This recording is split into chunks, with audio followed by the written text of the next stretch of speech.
All right, ladies and gentlemen, welcome back to the channel, and it is Wednesday. You know what that means. Time for some Wednesday wisdom, ladies and gentlemen, wisdom of the ages. And we have been going into lately the lost wisdom of the Pharaohs in the Hermetica, and we've particularly been looking at the history of the Hermetica.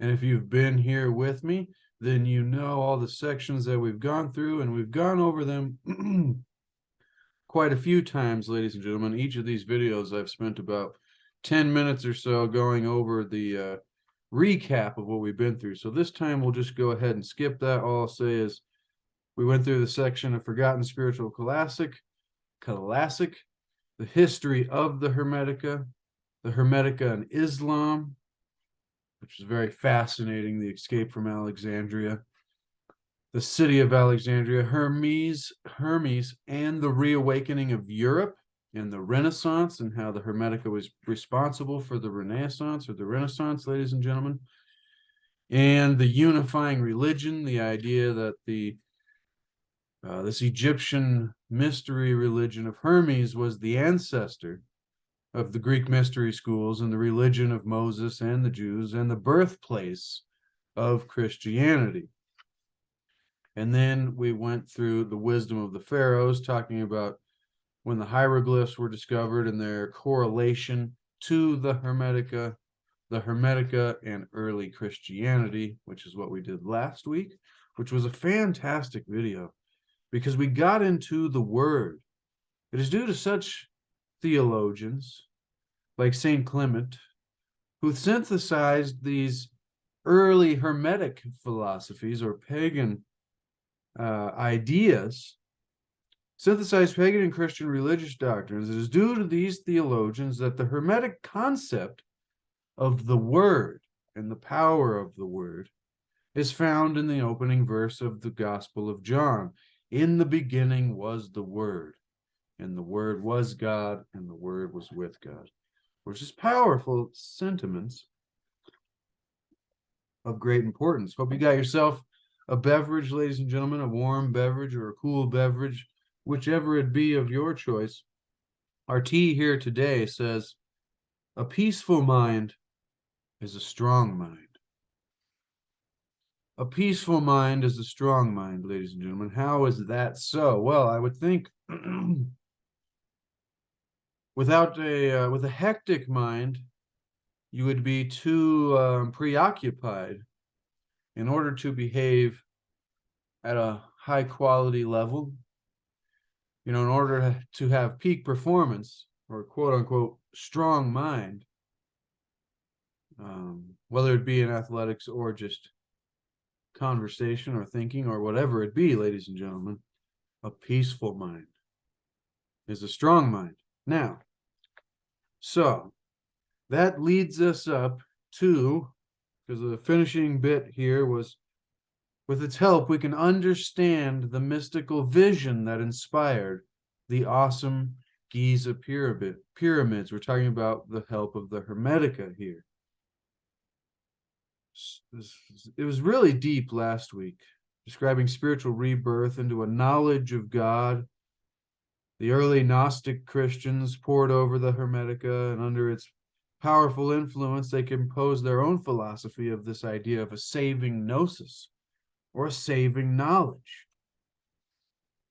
which is fascinating because we're going into this wisdom, ladies and gentlemen, of the ages, Wednesday wisdom. Now we get to the section titled The Mind of God. But what is the Hermetic philosophy that has held such a profound fascination for some of the greatest minds in the history of our world? In the history of, it's fascinating, ladies and gentlemen, to look at each of these times, the city of Alexandria and Italy and Florence and the founding or the beginning of the Renaissance and many, many other times. Now, the mind of God. At the heart of Hermes' teachings is one simple idea. We mentioned this at the end of last week's episode, but here we go deeper into it today, ladies and gentlemen. This idea is that God is a big mind. So here on this channel, we've personally gotten to the, I guess me, or we, depending how long you've been here with me, but we've gotten to this understanding that God is not a thing. It's not a person. The God, I mean, there are gods, which is different. That goes into lower level names and things that are deities.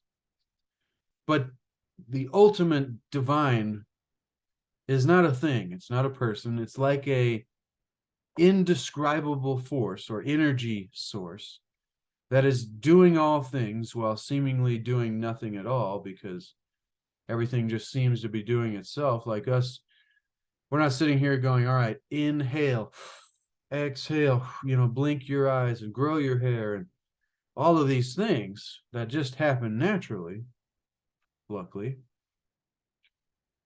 That is that force that we are describing. And it goes way deeper, which is where we've gone, ladies and gentlemen, on Tuesdays, going into the wisdom of the Tao. And what we used to do on this series here, Wisdom of the Ages, Wednesday Wisdom, well, it's actually a different series, but on Wednesdays previously, we used to do a lot of this. So getting into an understanding, a deeper understanding, I'm sure all of you are already there, maybe, but if you haven't, then that material's there for you. And understanding that God is not something, because a lot of people, I even see it in chat rooms of other places, a lot of people are like praying to God, like it's separate from them, or trying to receive, communication from God, like it's separate from you. And it's very easy to do that, this separateness world, this physical world that we find ourselves in, being everything seeming to be separate. But that goes back more into the mystical teachings.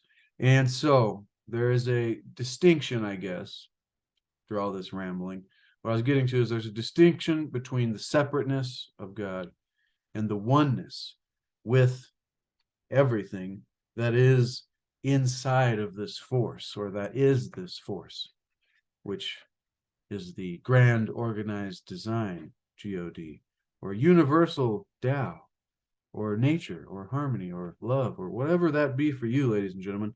But I think you know where I'm going. So at the heart of Hermes' teachings, going back to what the book is saying here, and once again, I'm reading from the Hermetica, The Lost Wisdom of the Pharaohs, Timothy Freke and Peter Gandy. It's a tertiary cornerstone edition. And so they say here that this idea is that God is a big mind. Everything which exists, so, that what we were just talking about now, everything which exists is thought within the mind of God. I was about to say thought to be within the mind of God, but it is a thought within the mind of God. And that makes me immediately think of Thoth. The relationship between the word thought and Thoth, or Thoth, Tahat, however it's pronounced. All very similar to thought, the word thought itself, even though that being an English word. Fascinating. But, ladies and gentlemen, as we know, if you know anything about real magic, just in the simplest sense, is that the mind, or our thoughts, is what uses the creation principle. Sorry about the camera flickering. I'm not sure what's doing that, but it was what uses the creation principle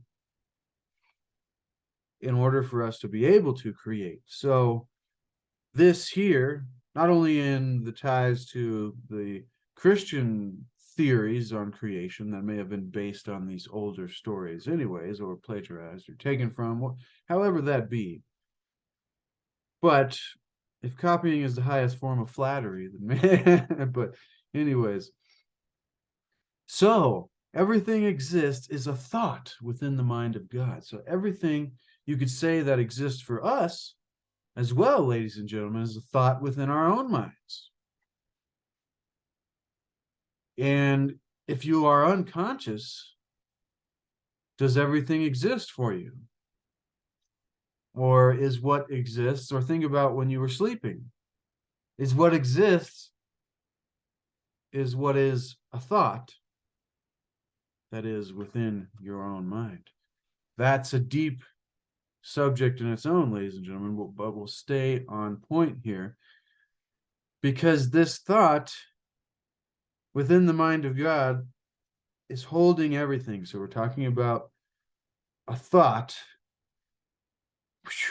It's powerful. It keeps reminding me of this ability to create. If you can focus on the things that you want, your thoughts expand. That's the secret of the universe. That's like Wayne Dyer's ultimate teaching was, what you think about expands. So do not spend time thinking about what you don't want, ladies and gentlemen. And so this book, they continue, is a thought in the mind of God. Your body is a thought in the mind of God. These ideas, which are being discussed, are also thoughts in the mind of God.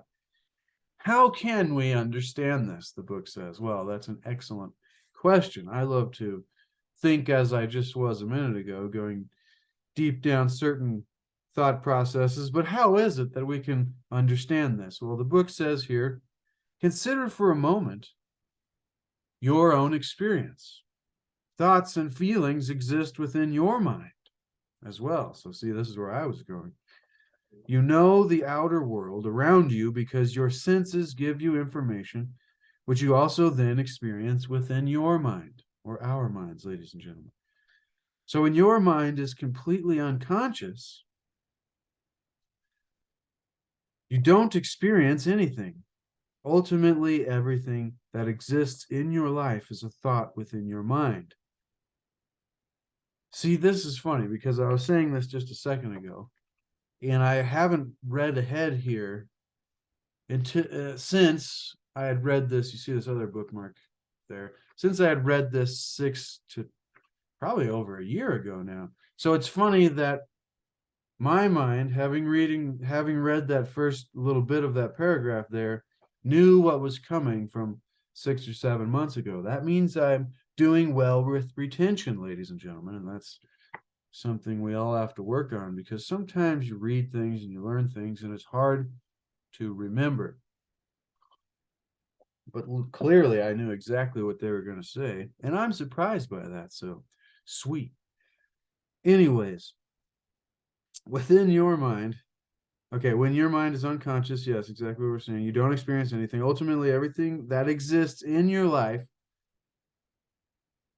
is a thought within your mind. Our minds, however, are limited by being trapped in a physical body. So we're getting to spiritual philosophy here, ladies and gentlemen. This is where I really like to go when I'm studying these things. Even though we were spending a lot of time in the history of the Hermetica, we're now going into what is this Hermetic philosophy that held such a profound fascination for some of the great minds and times throughout history. And it is a deep spiritual understanding.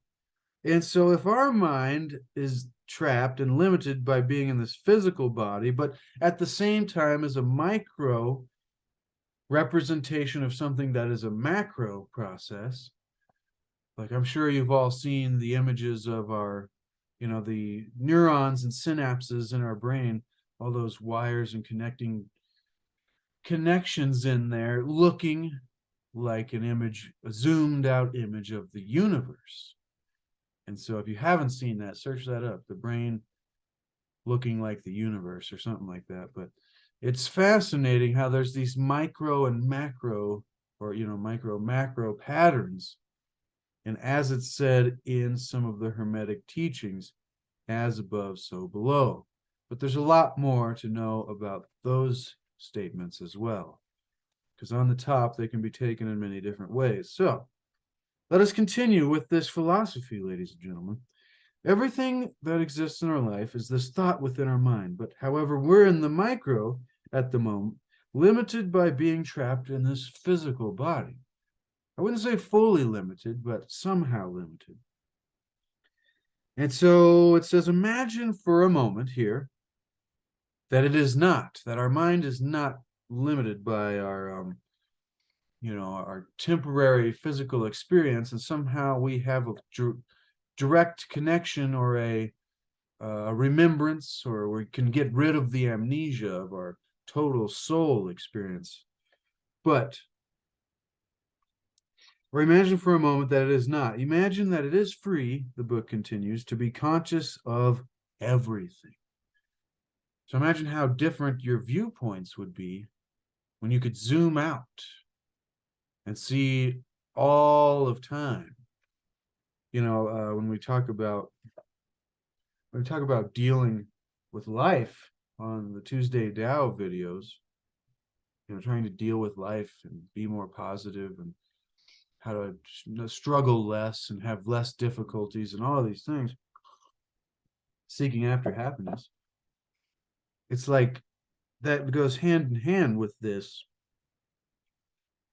which is if we could zoom out, then that would help us to have a new awareness or have a new perception or enlightened perspective on life, so that we could maintain a higher quality of life through this awareness. Seek to achieve and maintain happiness through enlightenment or awareness. That's what I'm always saying. And so you can see how all of this is linked up. These mystical thoughts, these spiritual philosophies, these teachings of psychology and just simple self-help and positive thinking. But so this is the nature of God's mind. It says, so go back to imagining for a moment that we're not just limited to our perception of this physical world in our life, but we could really zoom out and imagine we are the mind of God, not trapped by our physical body. And imagine that we're free to be literally conscious and aware of everything. As much of that could possibly be that you could think of. And so at all times and in all places, all times, ladies and gentlemen, all throughout time. So time is no longer something you're experiencing on a linear point of view, like we feel like we are, but rather you can see all of time. It's deep to think of, ladies and gentlemen. It's deep to think of. You can see all of time. So the future and the past is one.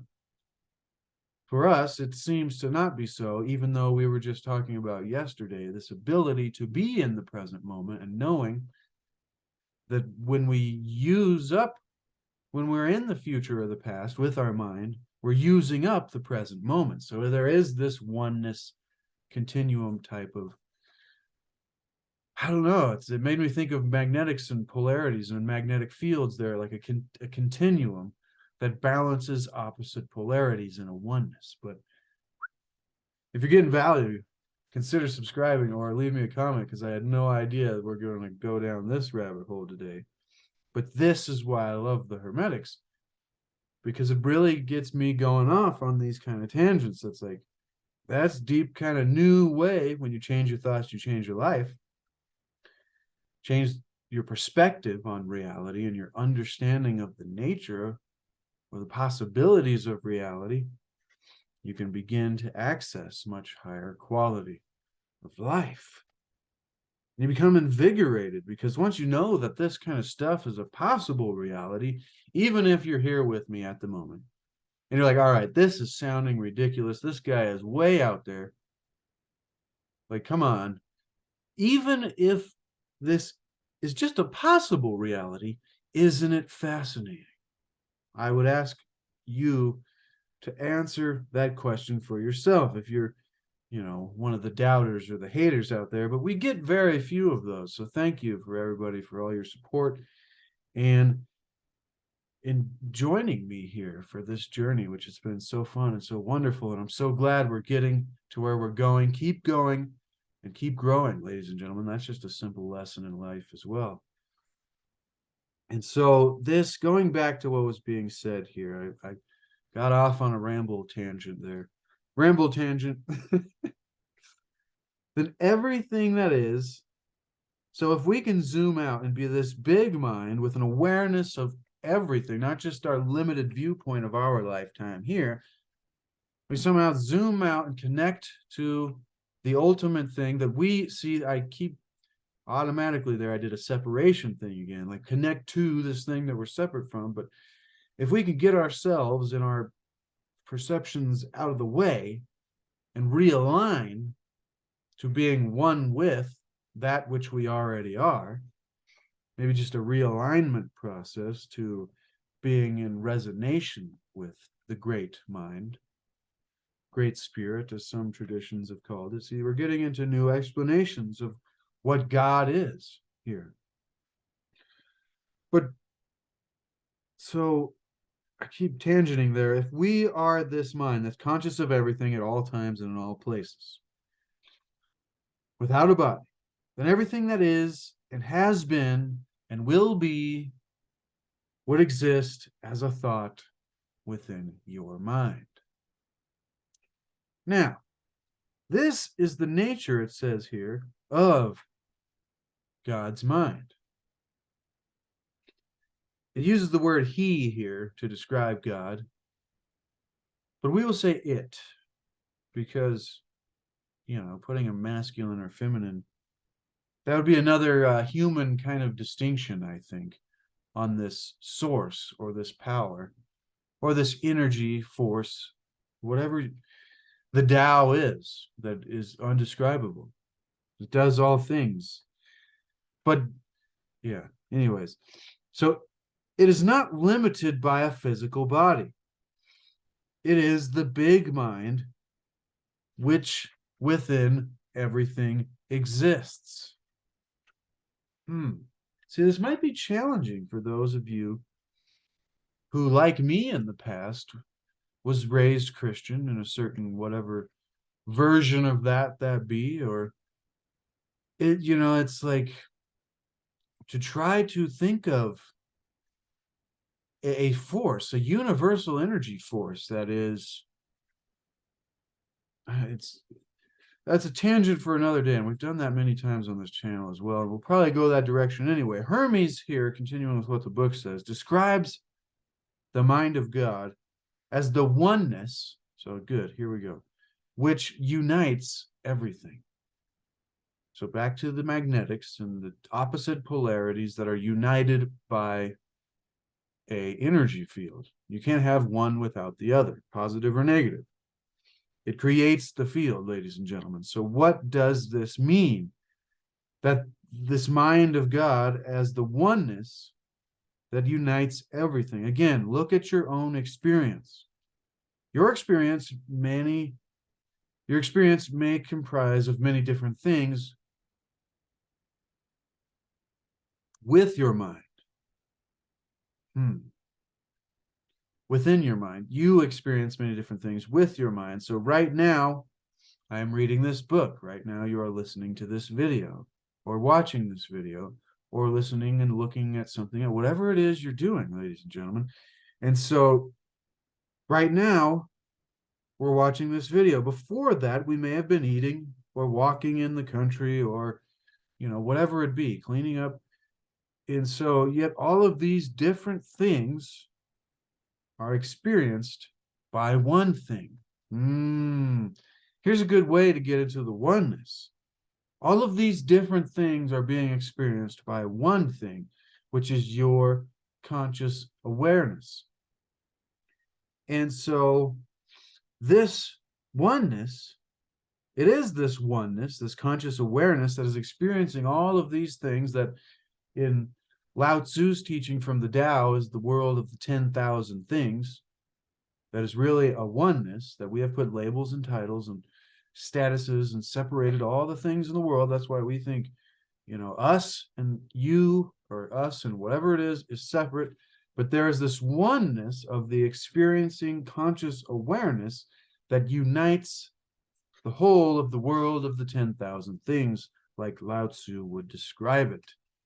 This is deep, and I'm loving this, ladies and gentlemen. This is my area. Anyways, again, look at your own experience. So we're experiencing all these things with our mind, whatever we're doing. And before that, we may have been doing something different, but all of these different things are experienced by the one thing. our mind, and it is this oneness that unites for all of our experiences. And so in the same way, this Hermetic idea of God's mind is this oneness which unites everything. Wow. Wow. Powerful, ladies and gentlemen. Powerful. Just ponder on that for a second. So that's a good way to understanding how we could be one with God, because everything is within the thought or the mind of God. And so in the same way, God's mind, the same way that our mind unites and unifies into a oneness all the separate things that we experience, the same way does this universal mind, or this force, this energy field, which you could maybe say that our minds are, is some kind of force or energy field. And so it unites everything in existence into a oneness through the unification of it being its own consciousness, maybe. We are a part of the consciousness of God. And so maybe, another tangent. So maybe the rise and fall of the level of consciousness of, the energy waves or the frequency patterns, or, the levels of energy or the levels of different frequencies or consciousness that we are at in all, not only all of reality, but even on the micro scale for humanity in our little solar system. And because I think there are times, as we learned about the ages and the cycles in a couple previous videos, that we go through these ages of the astrological celestial great year, and throughout different times in these ages there are different qualities of times, or opportunities, you could call it, struggles or opportunities through the dark ages, and as it goes to the golden age and back around. And so maybe this great mind of God goes, its consciousness that we are a part of with our own little micro consciousnesses as well. This is deep, ladies and gentlemen. But if that goes through cycles, the great, universal intelligence goes through these cycles of higher or lower consciousness, or better, more enlightened, or lesser, more times of struggle, then wouldn't it be a direct correlation of what we experience here in the physical realm as compared to much higher levels of spiritual reality? But interesting to ponder, ladies and gentlemen. Interesting to ponder. And once again, if you're getting value, leave me a comment, because I had no idea we would go this direction. And smash the bell if you're not getting notifications. Now, again, think about our own experience and how we experience all of these different things through our mind. And it's a way that we can go back to this idea, to the mind of God, which is at the heart of Hermes' teachings. And you could call it a simple idea, but as we found out, ladies and gentlemen, it may not be as simple as you thought, or it may be simple, just needs some thought, because we are a thought within the mind of God. But God is not separate, because we are part of the consciousness of that thought. So, wow, that is incredible. Before that, you may have, okay, I went back there a little bit. So God's mind is the oneness which unites everything. Hermes says that this oneness contains all opposites. So this gets to the ideas and the feelings that we have as human beings in our lives of separation, and maybe the fear of being alone, which is really one of the great fears of the human experience.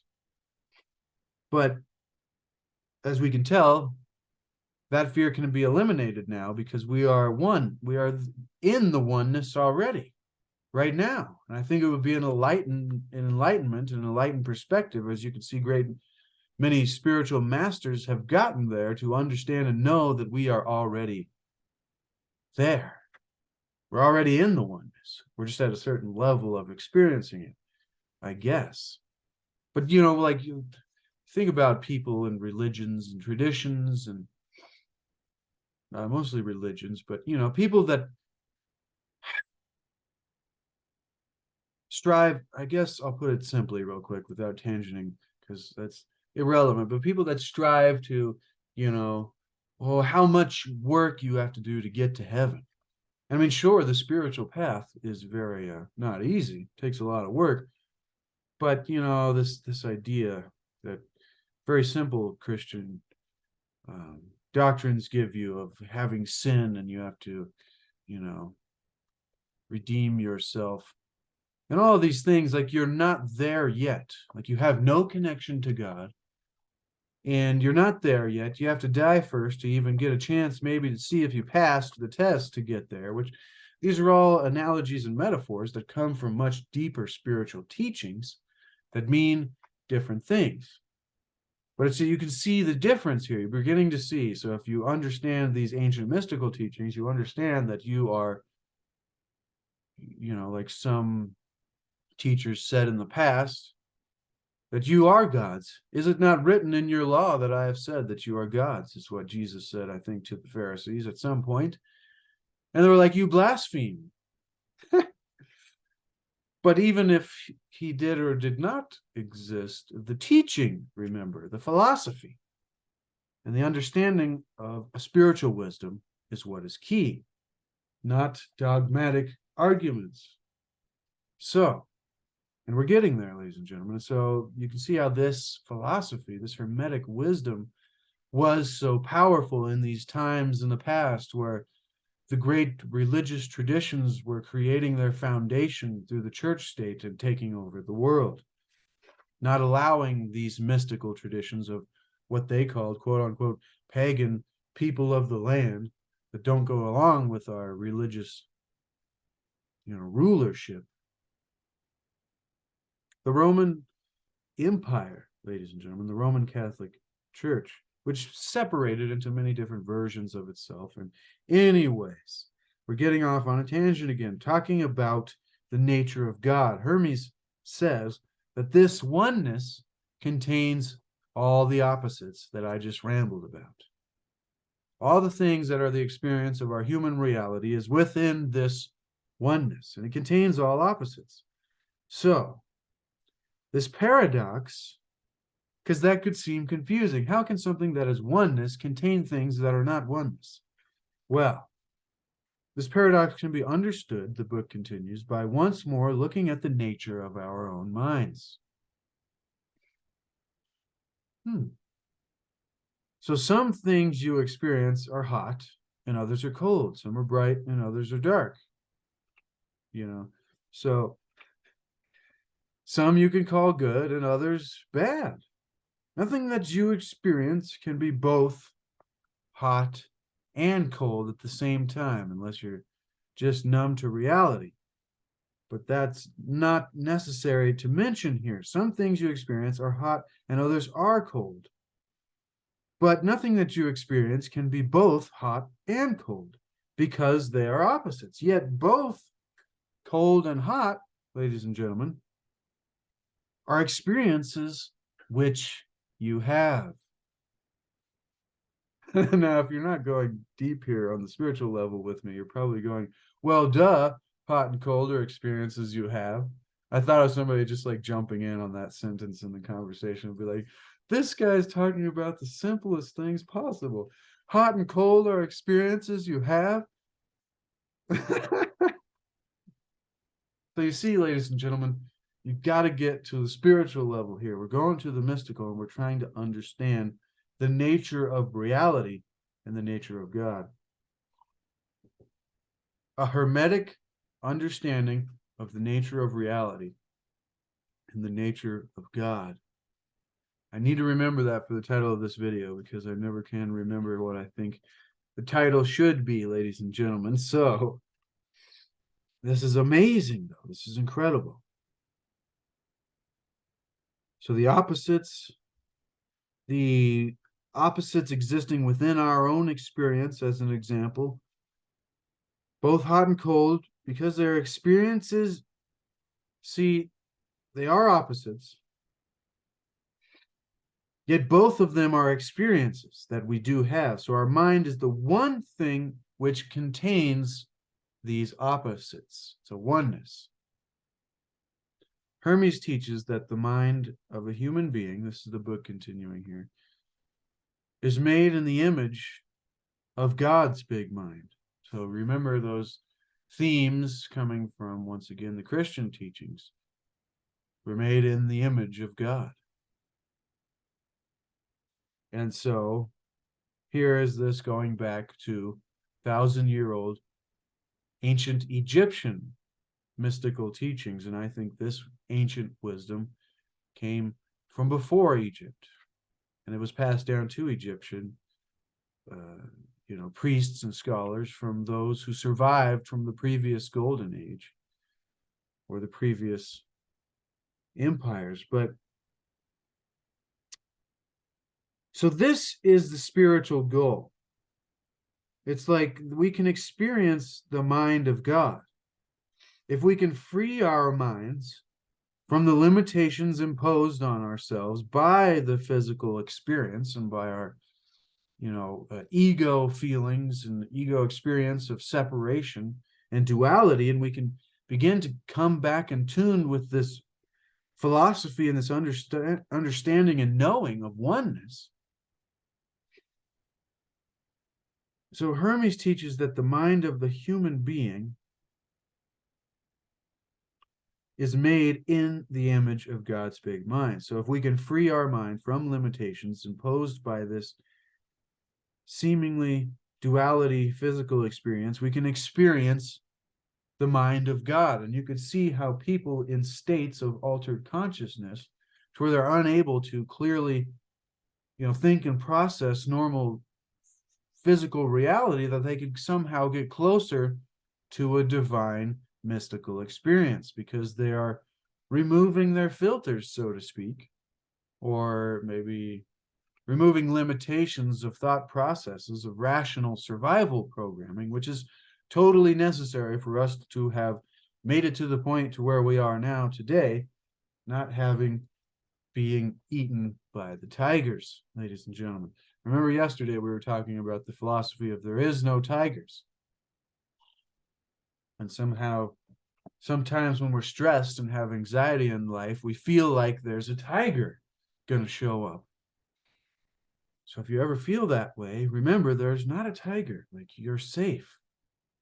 Because subconsciously, there's just this programming of survival that's in there. It's very weird, and we think there's tigers when there's no tigers, ladies and gentlemen. So I like that little bit there about the tigers. But we must use the power of our little minds to reach out to God's big mind. In knowing, so this is where the paradoxical unity of duality comes in place. I love that statement too. Paradoxical unity, oneness of duality, two-ness. So a confusion of how these things can both be. And this is where that comes in, is you try to connect that something you already are connected to, which seems a conundrum or a paradox in its own self. Trying to connect something that you're already connected to. And so I think of it as flowing in a river, ladies and gentlemen.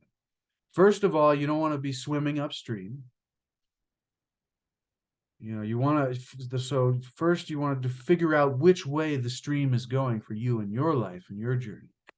This is practical, helpful, spiritual philosophy here, I guess, which what I've got from all this research. But so you want to figure out which way the stream is going. This is trying to connect with God so that you can have a better quality or experience in life by aligning yourself with the way. or the Tao. This is what the Tao Te Ching was all about, the book of the way.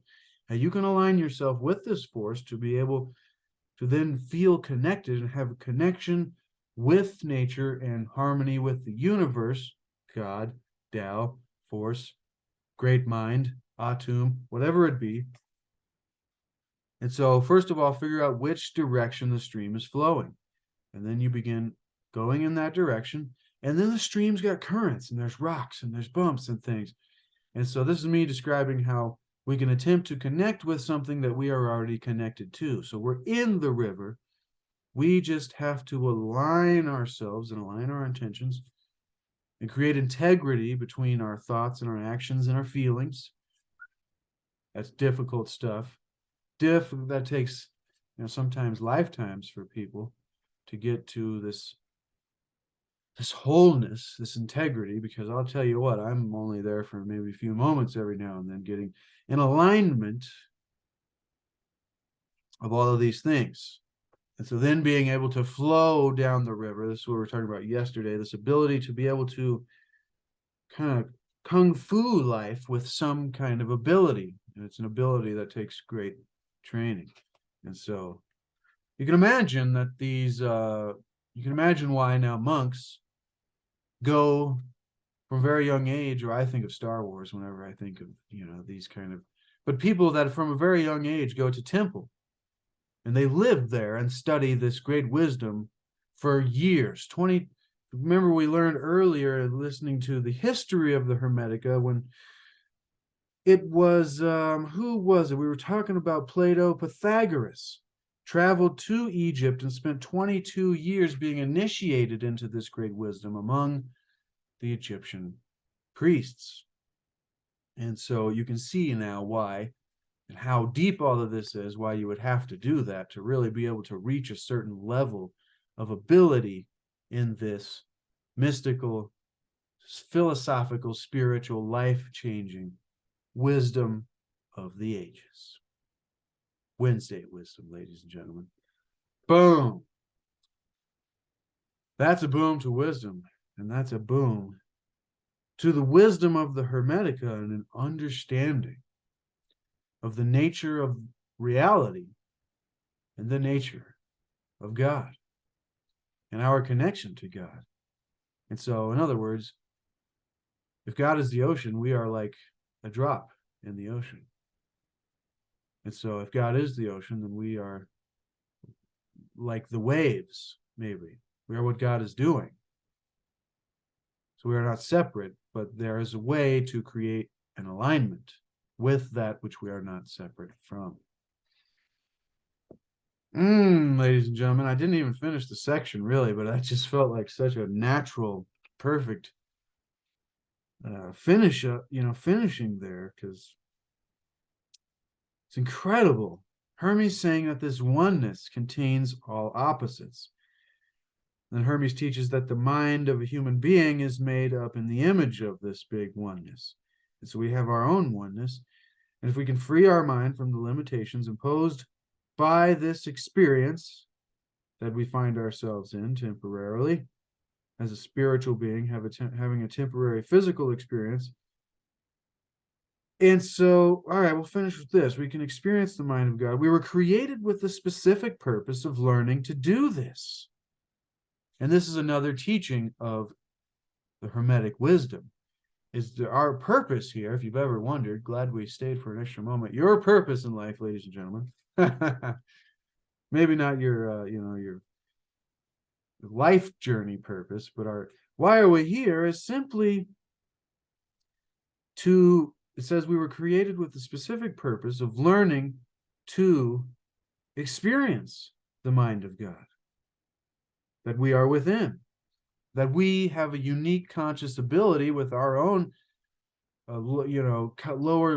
smaller copies or micro versions of the mind of God. We were created in the image, so it is this consciousness, and then we have these little consciousnesses within it that are connected, and so we have this unique ability to experience through the mini consciousness to connect to the macro consciousness. So these are just thoughts, ladies and gentlemen, in the mind of God. And so we also have this beautiful ability to experience opposites. So that's when you really begin to connect and see the beauty and the harmony of reality, is when you notice the opposites are actually just part of the experience of the oneness. And so then you really maybe enjoy the hot and the cold, or the pain and the pleasure in different ways. I never have been one to enjoy pain, and I always found that weird, that though there was those who do. But it's like this idea that we can struggle less, or we can go through the things that we are struggling through with a new awareness that is part of a polarity and a oneness. That is, we have a unique position to actually experience that, having a consciousness or being a part of this consciousness itself. And so we must, it says, this is the spiritual goal of human life, to try to align our consciousness with the great force, the Tao, the way. To reach this destination, it says, good, I'm glad we didn't end there a minute ago, because this is a better, to reach this destination of our spiritual, endeavor that we've been doing here on Tuesdays and Wednesdays and all the other days that we've rambled on this channel, and all the research that I've done throughout my life so far, at least down these categories, is that the spiritual goal of human life is to reach this destination where we have created and removed the limitations and created an ability through practice to connect to this blissful knowing, this blissful awareness of this oneness, and be in alignment. Like, we resonate in that level of consciousness. And so, remember, each level of consciousness being at a different frequency range. And so, to reach this destination, it says we must expand our awareness. We must use the power of our little minds to begin aligning with this, what the Hermetic traditions call God's big mind. And so, to help us do this, next week, ladies and gentlemen, we'll talk about how Hermes narrates a dramatic story of how God maintains the cosmos, and what is the teachings of the Hermetica itself, and which can be expanded upon in many different texts and conversations. But that is incredible, ladies and gentlemen. It says here, it is through the appreciating. So here is really one of the keys to life. It is through appreciating the awesome beauty of the cosmos and all of creation and its opposites that are part of the oneness, and understanding the fundamental laws by which it functions, coming to know this reality, and then we can come to know the mind of God, or the oneness that we are a part of. It's fascinating, ladies and gentlemen. It was this vision which fired the imaginations of the greatest minds in history. That's a boom to wisdom, boom to Wednesday wisdom, and a boom to the wisdom of the ages. That was a fun one, ladies and gentlemen. Those are the kind of things that I really love to talk about, and really love to extrapolate on and meditate on and think about for myself, because that is deep. Coming to know God, because Wayne Dyer always said, knowing God and knowing about God are different things. There's believing in God, then you know about God, and then you really know God. And he says the only way you can actually know God is through conscious contact. And I find that so interesting, that this Hermetic description of the nature of God here today was describing consciousness and everything existing within consciousness, our consciousness within the consciousness of a great mind, a grand universal intelligence, a field of energy. And there is a way, a Tao, that we can align with nature or harmony or the force. But anyways, ladies and gentlemen, woo! Hope you picked up some of what we put down there. That was fantastic. And I'll be doing some short videos, maybe referencing this video as well as yesterday's, because both of these go well together. So if you missed yesterday's video, be sure to check that out. Talks more about being here in the moment and trying to experience this oneness.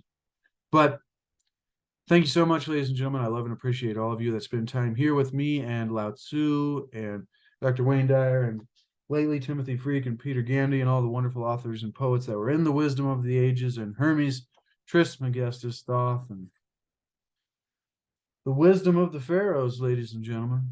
And remember, seek to achieve and maintain happiness through enlightenment, through what we were just describing, which is the great purpose and the great journey to seek to discover and have a new awareness,